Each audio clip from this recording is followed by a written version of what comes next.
Hey, SEC Media Days ended last week, and yet the SEC is being talked about a ton this week. Hey, ACC and Big Ten, in the words of Will Smith, keep the SEC out your bleeping mouth. Time to get the squad together. You're talking ball with the SEC squad, sponsored by Game Time. From Alabama to Tennessee, from Georgia to Oklahoma, from Auburn to Texas, it's the local experts of the Locked On Podcast Network bringing you scoops, breakdowns, and the most comprehensive preview of the upcoming SEC weekend. It's the SEC squad, and we have a seat for you. Hurt feelings and thin skin are prohibited. Squad up, you're part of the SEC squad. And welcome into the SEC squad. Sit back, grab your favorite beverage, and join us as we get you ready for another wild week talking all things SEC. And man, do we have an absolutely loaded panel for you guys tonight. Talk about a full house here on the Squad Show. We'll start with Lance Daw, host of Locked On Kentucky. His a rare appearance, rarely joins us. Stephen Willis, Locked On Ole Miss. Clint Shamblin, host of Locked On Bulldogs. John Miller of Locked On Mizzou. Jimmy Stein, Locked On Bama. John Neighbors, Locked On Razorbacks. Chris Marler, Locked On Gamecocks. Eric Kane, Locked On Vols. And John Williams, Locked On Sooners. I need a breather just running through those names. Of course, I'm Chris Gordy, Locked On SEC. And fellas, it has been a busy week.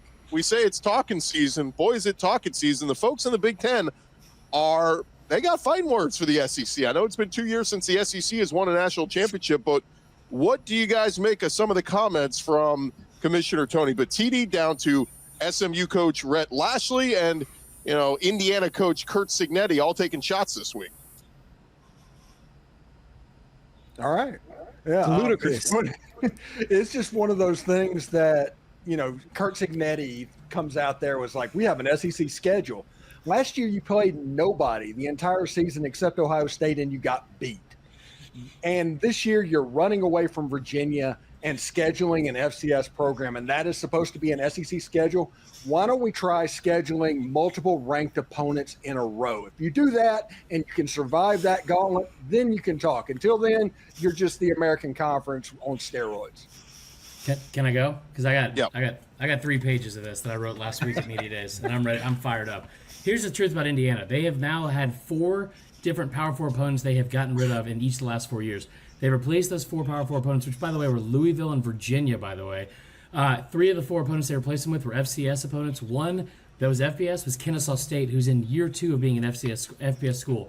In the next 5 years, the teams they will play on their non-conference schedule that are currently scheduled, they will have 13 total games.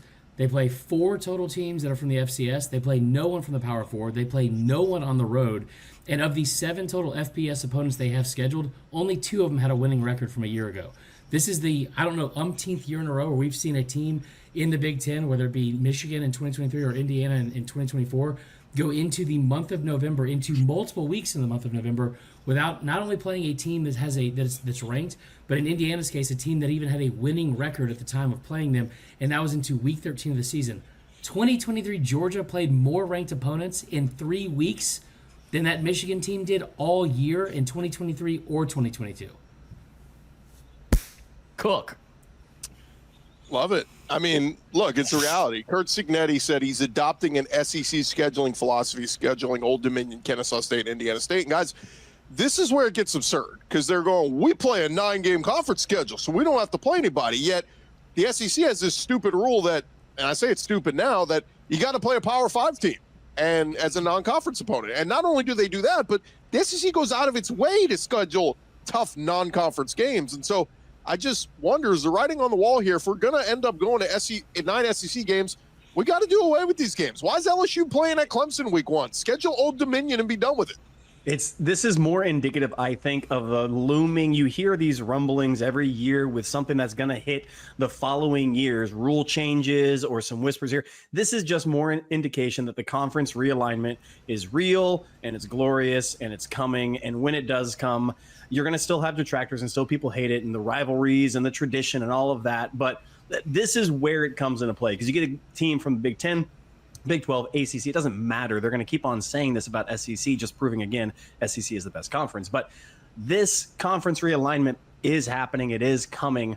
That to me is the big takeaway because people can't stop talking about it. And that's going to be the answer to everybody's problem because until then, you can't standardize the schedule all the way out. You can't guarantee strength of schedule across all playoff formats or playoff teams is going to be the same. That's what it tells me. Indiana is going to play 3 teams this year that had a winning record last year. Total. That's Iowa, Oregon, and Penn State. Oregon's in a retooling year, and we were talking about it in the chat. They're going to get both Oregon and Penn State after they play Ohio State. The absurdity is that the committee is going to let someone in that has that schedule. That's the absurdity. It would be fine if the committee said, you didn't have enough good wins. You didn't play a tough enough schedule. The committee apparently just spends a lot of time counting wins. You could have a committee of kindergartners do that. Did I miss also? I can't believe this hasn't been brought up, but like, there was never a time when college football was like, hey, listen, guys, everyone's got to play 9 games. And the SEC was like, I don't think so, guys. We're not doing that at all. We're sticking to 8.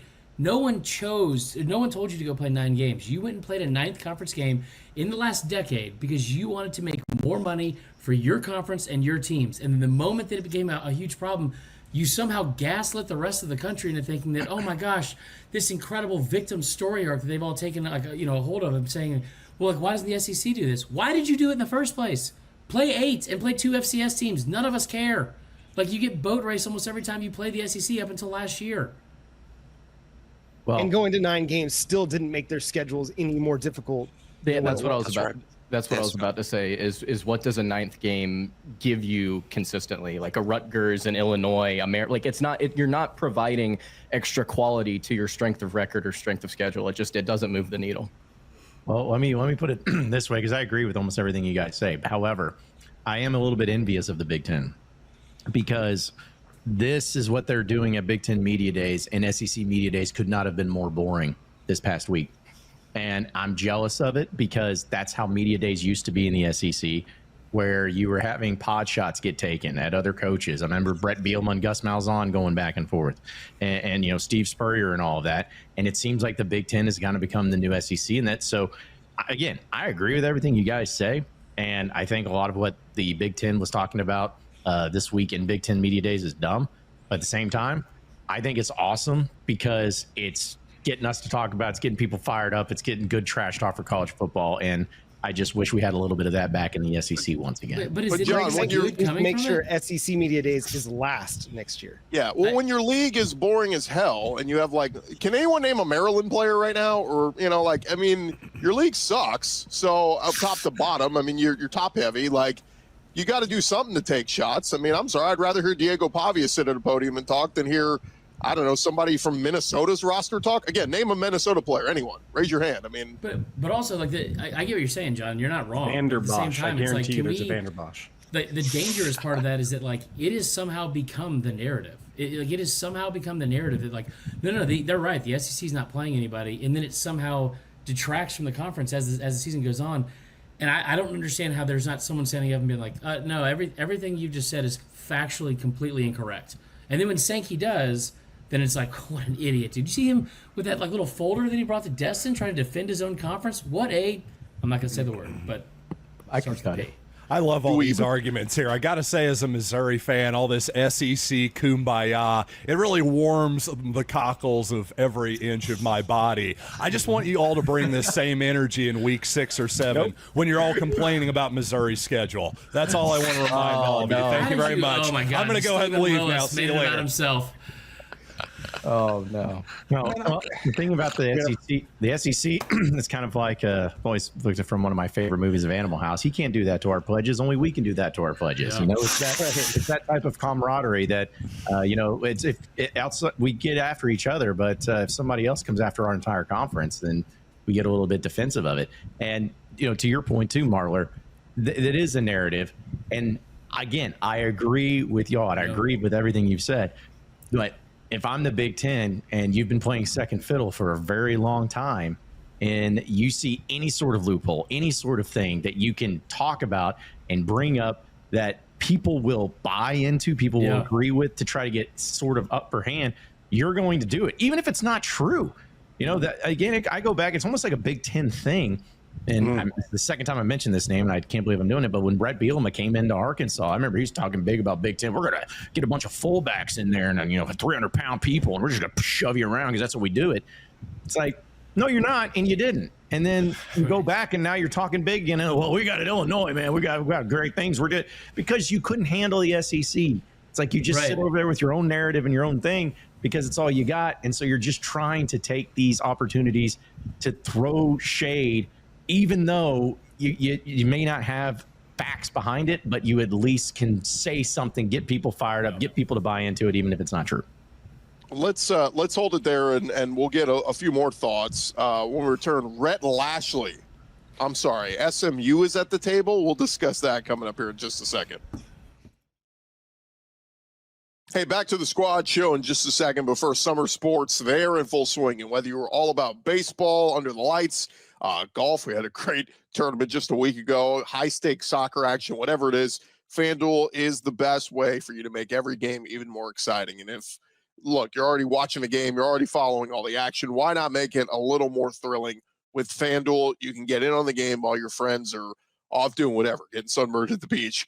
We've been using FanDuel for a long time, and look, it's a great website. It's easy to use, fast to pay out, makes even regular season games feel like must-watch events. And let me tell you, a lot of those week one big SEC games, they have already got up there with spreads and lines on those games. So if you're new to FanDuel, new customers can bet just $5 and get $150 in bonus bets if your first bet wins. All you got to do is open the FanDuel app today. Visit FanDuel.com today to get started. That is at FanDuel.com. If you never signed up before, take advantage of that new customer benefit. Bet $5 and get $150 in bonus bets if your first bet wins at FanDuel.com. SEC squad rolling along here, and if there were ever a more Ole Miss fraternity frat name than Rhett Lashley, I don't know where it is, even though he's an Arkansas guy, and some people even saying he might be the future Arkansas head coach. But the SMU head coach entered the chat and took shots at the SEC this week. First off, a guy whose two best wins last year were Louisville and Pitt may want to pipe down, but what do you guys make of SMU taking shots? First off, look at their schedule. Like, they had no business being in the playoff last year. Please play an SEC schedule, SMU. I beg you. Wrestling is now fully entered college football because this is that moment where the guy who has no business being in the ring with Stone Cold Steve Austin comes out, grabs the mic, and challenges Stone Cold Steve Austin. That's where we are now. Is you have no business being at the same table, no business fighting for the World Heavyweight Championship, but you're going to come out and run your mouth and then get yourself in a match with the World Heavyweight Champion. That's just the way that this is right now. The Big Ten, Rhett Lashley, they're just talking themselves up so that they can get themselves at the table with the big dogs in the SEC. Everything is wrestling. It seems appropriate since we've got a old school 10-man Survivor Series match here, but I agree with you. A lot of it's hype, and I don't think it's a coincidence that we've talked about SMU and Indiana so far, a couple teams that really didn't belong in the playoff. They want to make sure that they're at least still in the conversation. Frankly, I don't blame them, even though I understand people's annoyance with it. I don't blame SMU. Sorry, there was a screaming baby on the other side of the wall over here, so I've been quiet for 15 minutes. SMU, I blame Miami. I blame Clemson. Clemson ended up getting the playoff. I recognize that, but they had to win the ACC championship. Clemson stubbed its toe several times. Miami stubbed its toe several times. So you give SMU an opportunity to take advantage of all that. I mean, your conference sucks. I mean, the conference top to bottom is just not good. And then you have a team like SMU that sneaks into the playoffs and feels like they can, have a say in the matter now. So I don't blame SMU. I blame the ACC for being a sucky conference. I wish that it was Dabo saying it, and I wish that it was Ohio State saying it, because Ohio State sat there for 40 years and had a 2-12 record against the SEC, and still talk trash. But it was like, that their coach was going to go ahead and say something like out of pocket about the SEC because he didn't have anything to back it up with. If Dabo said something, part of me would respect it a little bit more because he's had a lot more success. Thing is, Dabo's not a total moron. He dresses like one and runs on the hill like one, but he's not a total moron because of the fact he's not going to say anything when he went 0-3 against the SEC a year ago. It's the teams that have not had to face these people and also have nothing to lose. They're like, oh yeah, I mean, it is the same energy as that whatever the AD was who's now at Tennessee that walked on the field after the Peach Bowl in 2017 for UCF was like national champs. And then people were just like, yeah, let's run with that. Like let's do something with that. Let's put it on the side of the stadium. That's the same exact energy that this has. Well, and it's also too for those. If correct me if I'm wrong, when SMU joined the ACC. They joined the ACC when they were saying, "Hey, you don't have to pay us anything. We'll just want to be a part of the conference." Like it's like, no, we don't need any revenue share. It says we'll just say we're in, and that's what really cracks me up about it, is they've been in it for about 5 seconds. Only way you got in is because it doesn't cost them anything, so you're a discount team, and they're getting in for free. And then the second you have some success, you get into the playoff barely, and then you kind of just stand on the shoulders of other people, saying like, "See, look how awesome we are," and everything. Like, you just got here. It's like a friend on a spring break trip who's like, "I'll ride in the trunk. I'll ride in the trunk. I just want to come. Yeah. By the way, my credit card. The quote was from Rhett Lashley, quote, "The SEC has had the same six schools win the championship since 1964. Not a single one has been different since 64. That's top heavy to me. That's not depth." Well, I mean, the last, 13 of the last 19, the SEC has won. And in that, you've had LSU, not just Bama and Georgia. You've had LSU, you've had Auburn, you've had Florida. I mean, like, okay, how many has the ACC won? Clemson for 2 and Florida State? I mean, Florida State for a decade and a half. Well, and also, too, does anybody know why he chose 1964 specifically? Does anybody know why? Because I won it like 2 years before then. Because Arkansas won it in 1964. So that would have changed his argument completely. And Ole Miss was like the year before. Schools. Yeah. Right. I love how he just, it wasn't like in the past 50 years or in the past, since 1964. It's like you had to be so specific. You thought you had that stat, man. You thought you were rolling up there like, I'm going to get these people. But you just made sure you had to get the year that would make your argument slightly different. That's what cracked me up about it, is just like, since 64, I'm not going to give the Razorbacks any credit. Just a student of the game, huh? What a It's story. amazing to think about it, because even that, and if you count Texas and Oklahoma, who's in there now, 8 out of the 16 teams have won national titles during that time, and no other conference is anywhere even close in that period. And I would feel comfortable including those two, because this is coming from an argument of a head coach that just joined a conference and wants to act like, oh, well, we're coming in from the ACC and this other league's top heavy. No, on top of all of this, like, he also does realize, talking about expansion, like 6 of 14, because the league just expanded to 16. 6 of 14 during that time span is almost half, right? Like, he realizes if one more team had won a title, that would have been half. That's not top heavy. That's nowhere close to top heavy. It would take like 2 schools. It would take like 2 schools dominating the league that entire time for it. It's just a stupid argument. Some SID fed him that stat, and he was like, "Oh, I'm really going to get him with this one," it's just poor. Meanwhile, they're a conference. The ACC, like we said, has 2 teams that have won. I mean, Miami's been how long with all the resources, and they can't win a damn title? Like, they just had a Heisman Trophy winner. They can't even break through and make the playoff. And then, the Big Ten, it's basically, like, I laughed my ass off when I saw Colin Cowherd said he's got Penn State beating Texas for the national championship. The next time James Franklin wins a big game will be the first time. I mean, he just stays losing to Ohio State and Michigan. And, like, again, it's the past 2 champions of the Big Ten are Michigan, Ohio State. That's it. There's nobody else in the Big Ten that can win a title.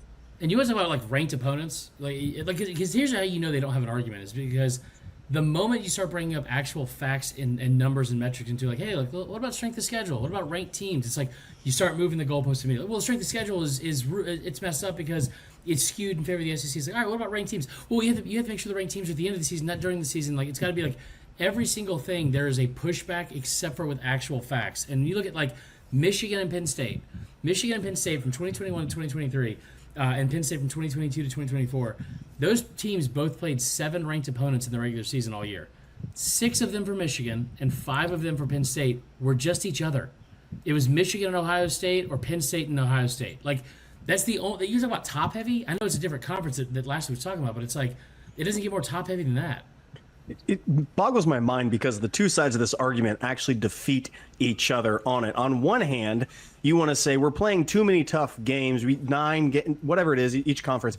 On the other hand, it's like, okay, go play the teams. If you think you're up to par with the SEC, no one is stopping you from scheduling whatever game you want out of conference. Like, literally, you go talk to an AD, you set up a time, you sign a contract, you get it in ink, and then you say, let's go. If Lashley thinks that he belongs, go pick a school. No one's stopping you. And if you think it's going to hurt you playing stiff competition all year long, then you shouldn't be there at the end of the year with that stiff competition. You beat the people, guess what? Then you get to talk. And without beating them, you should shut up.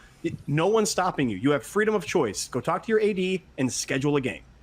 Yeah, and just Wake Forest paid $1 million after the beatdown they got from Ole Miss last year to not play them again. Correct. Stop it. We're playing a different sport. Correct. And oh, by the way, you look at teams like that are contenders in this conference. Bama plays 2 Power 4 opponents every single year until 2034, right on the schedule. Georgia, starting next year, plays 2 Power 4 opponents in every year until 2034. They play 3 Power 4 opponents in 3 of the 9 of those years. Carolina does the same thing until 2031. And then Florida has 2 Power 4s in 7 of the next 9 as well. Texas, by the way, doesn't, but they also have Notre Dame, Michigan, and Ohio State all on the schedule in each of the next 5 years. Like, what are we talking about? Quickly, I'll just say that Missouri was scheduled next year to play 2 Power 4 road games next year, but Illinois actually backed out of their game with Missouri next year. They still got 3 more coming on the schedule, but I'm just telling you, it wasn't Missouri who backed out of this one. Well, what's interesting, though, is the Big Ten's got an article up on their website talking about the top games on the schedule this year. And week 1, it's Texas, Ohio State. Week 2, it's Michigan, Oklahoma. Week 3, it's Wisconsin, Alabama. So, like, respect to those programs that are willing to schedule those games.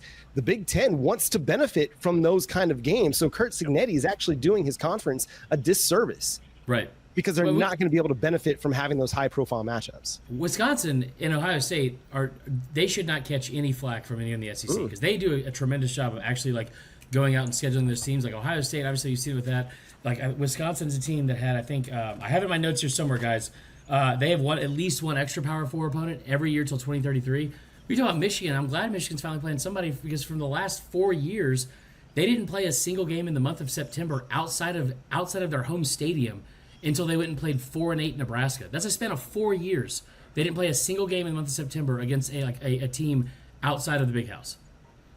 Yeah, I love to bring it up. 2 years ago, Michigan, when they won the title, non-conference was ECU, UNLV, and Bowling Green. Last year when Ohio State won it all, Akron, Western Michigan, and Marshall.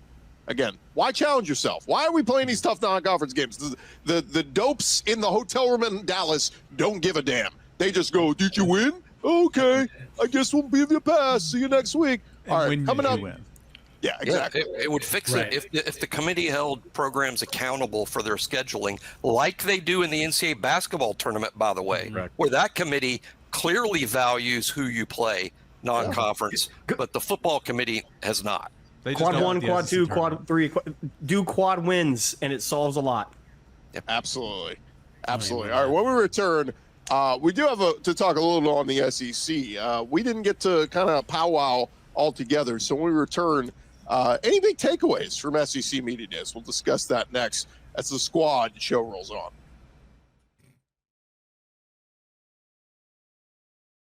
All right, the Squad show rolls on here. And, guys, I wanted to throw it out there to you guys. We didn't get to kick it around with you guys last week, but now the SEC Media Days is coming and gone. Is there anything you learned about any other teams, any big takeaways you pull away? I know John Neighbor said it was boring, but anybody pull anything out of SEC Media Days?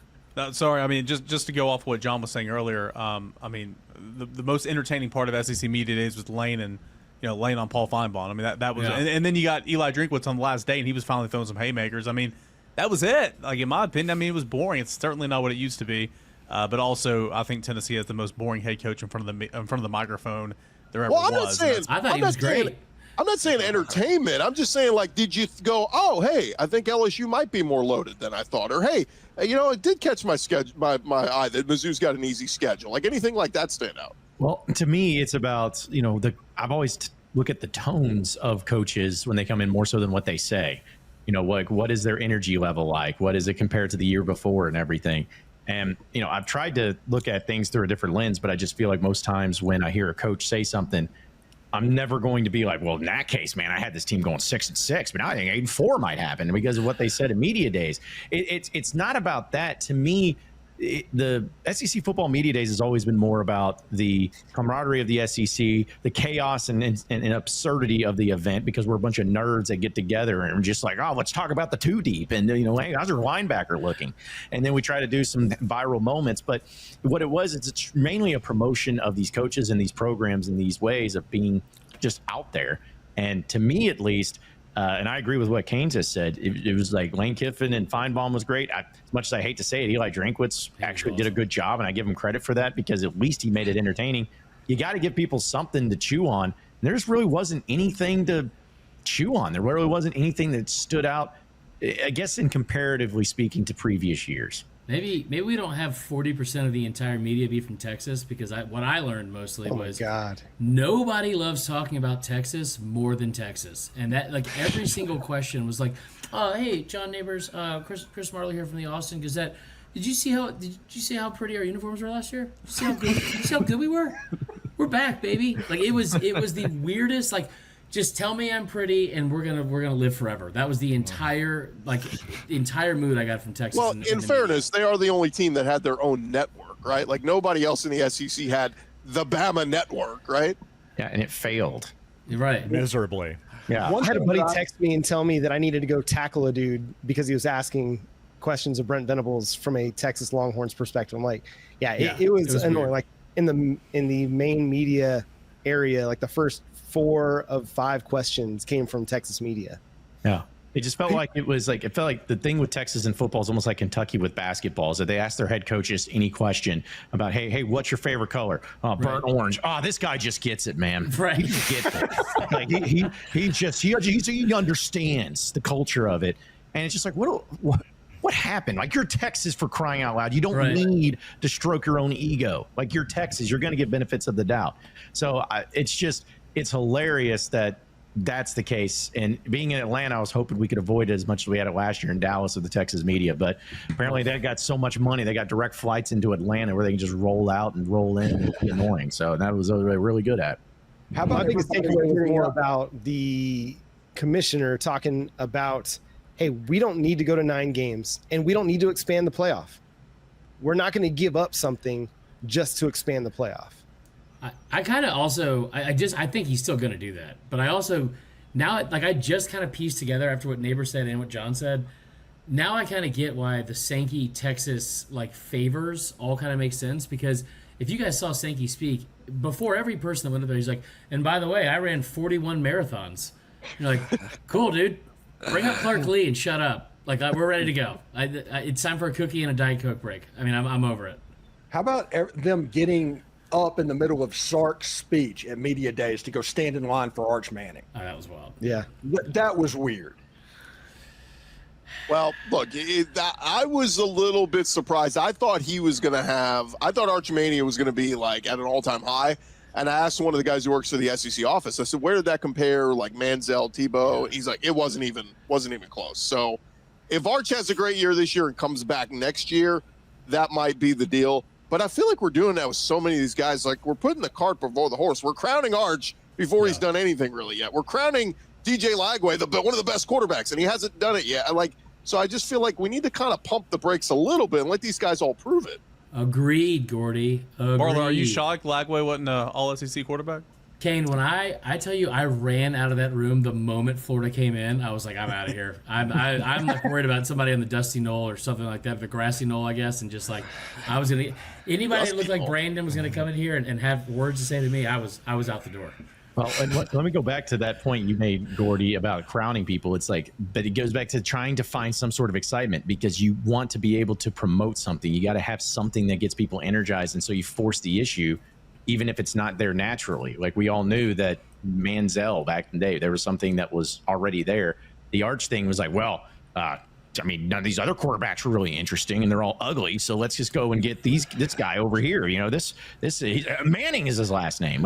He's the thing. Let's make him something. So it's like they try to force it into the way of the television side of things, when the rest of us in the media were like, if there's something there already, it's going to be there. It's going to be established, and it's going to be something that everybody wants to hear about. And I just think that they, just like everything, they just try to make something out of nothing, and it ends up just kind of being a big nothing burger more often than not. I will give them credit that Arch Manning, I said it last week, he did a great job looking like a Sigma Chi president and standing in front of the dune trying to not go on probation. That was the look he was going for, and he absolutely nailed it.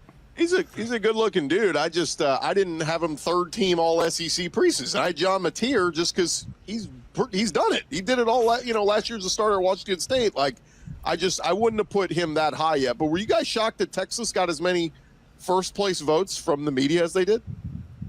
No, I think it was they've been waiting for this moment. The media has been waiting for this.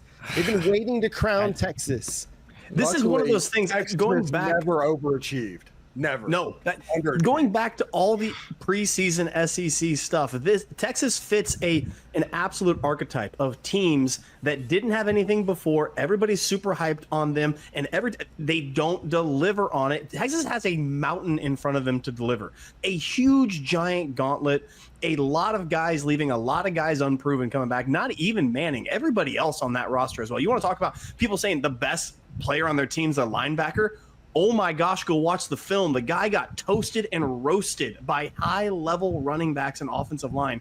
Texas had a lot to prove, and this just another one of these SEC darlings that everybody comes in and says, oh, this is the team to beat. This is the preseason favorites. We've seen this before, and they roll over, and guys don't perform. Why aren't we learning? It's neighbors, you're right. Talking points. Just people love talking and clickbait crap, and they all day love long. to talk about Texas. Yeah. And they love that Texas has made it to the playoff in back-to-back years. I guess people are bored with Georgia. I'm still picking them to win the league. Here's well, that's what I did too. By the way, full disclosure, I voted Georgia to win the SEC. They got the second most votes, but I feel like this is what happens, guys. Like, we should be saying Texas could take a step back because of everything they lost and all this. But what happens is if they go lose at Ohio State week 1, what's going to be the narrative? SEC overrated, right? Like, where it should be, no, they lost to a good team on the road with a lot of new pieces. Like, that should be the narrative. But the pride of the conference, I guess, is on the line in these stupid week 1 games because everybody wants to run to the headline, SEC was overrated.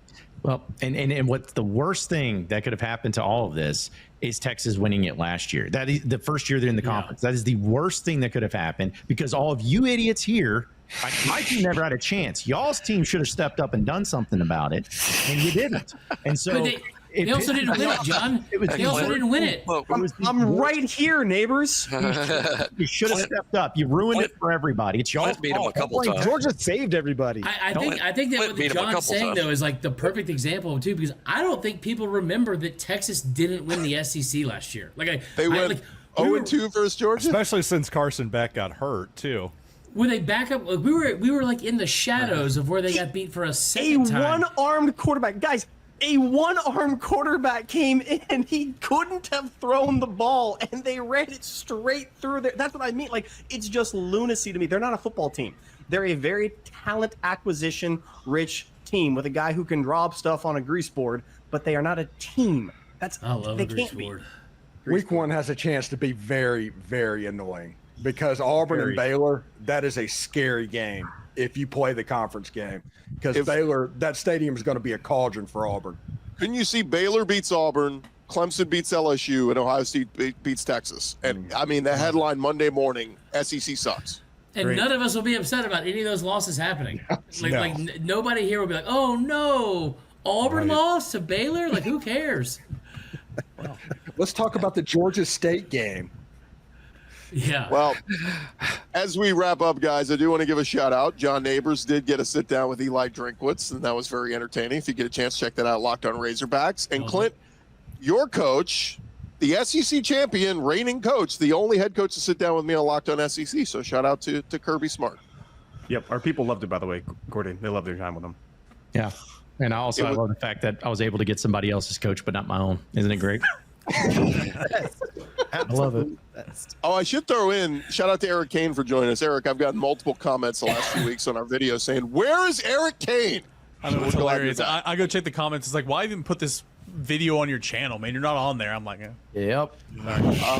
We also want to thank Lance Daw for joining us. I mean, he contributed a ton to tonight's show. So Lance, What a blast from the past from Lance. Yeah. Hey, I've been feeling the pressure from the comments as well, so I am here. I am present. For Lance, Stephen, Clint, John, Eric, John, Chris, John, Jimmy, John, and the other 3 Johns, thank you guys for making us your first listen every day. Thanks to all you guys for being here. And, hey, we'll be back next week with an all-new Locked On SEC Squad show. And, hey, remember, I'll have you covered with the whole conference, part of the Locked On Podcast Network, covering your team every day.